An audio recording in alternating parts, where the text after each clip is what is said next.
How to network is vital to any entrepreneur. Ignoring it could lead to missing out on incredible opportunities. I'm Daniel Hindi. Here are some tips I had to learn the hard way. Tip 1. Start conversations. Introduce yourself to people. You never know who could offer new opportunities. Inaction could leave you unnoticed. Tip 2. Present your skill. People will be more interested in you when they know you can provide value.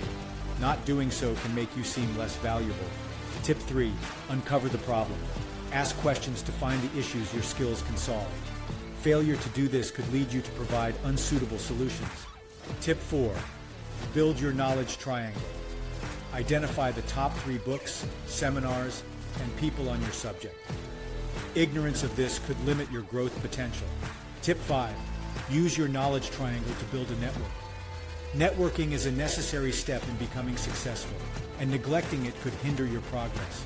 Tip 6. Create a lifestyle that includes activities like founders' hikes, mountain bike nights, and wake surf Fridays. Failing to have a balanced lifestyle could lead to burnout. Remember, the journey to networking with the most successful people alive is a step-by-step process. It's hard, but the rewards are worth it. Stay committed. I hope that gave you clear and logical steps on how to grow your business.